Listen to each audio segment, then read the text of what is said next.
Op 1 december is Bert Middel 6 jaar burgemeester en dan houdt erop. Zijn benaming tot Dijkgraaf komt van rietsleden net heel als een verrassing. Ik had al gezegd dat ik me nog jong en fris genoeg voel om nog eens een keer iets anders te gaan doen. En dan een andere tak van sport, wel binnen het openbaar bestuur. Nou, dat is vrij snel gekomen. Dat had ik ook niet verwacht zo snel. Maar je kunt beter op tijd weggaan dan te laat.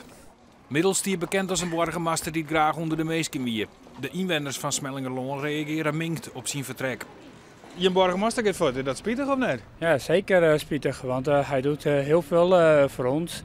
En hij doet ook voor heel veel verstandige beperking doet hij ook heel veel dingen. En ja, jammer dat hij weggaat. Ik heb het ook van de week gehoord. Ja, vind ik jammer. Nou, hij is ook wel veel met de burgers bemoeit hij zich wel en laat hij zich wel zien. En ja, vind ik wel een goede zaak.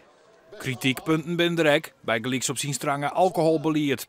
Ik vind ook, nou, met een beetje vrij weet ik, maar graag in een kroeg zitten. Dus hij is wat streng wat dat betreft, het alcoholbeleid.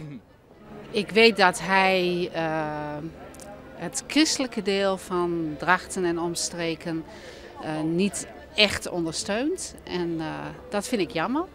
Dus dan denk ik van nieuwe burgemeester, nieuwe kansen misschien. Dus normaal maar weer een CDA had, dacht ik.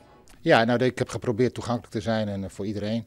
En ik heb de indruk dat dat in het algemeen wel gelukt is. Er zijn natuurlijk altijd mensen die heel blij zijn dat je weggaat. Er zijn ook mensen die het vervelend vinden. Er is een groep ertussen. Dus zo gaat dat in dit soort functies. Dat hoort erbij. De burgemeestersketting wordt dus weer inleveren en Middel krijgt een functie bij het waterschip.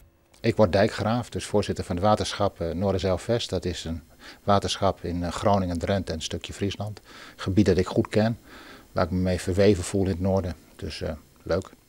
Zin on dus. Ik heb er zin in, ja, zeker. Dat zou ik ook niet doen natuurlijk, hè. Nee.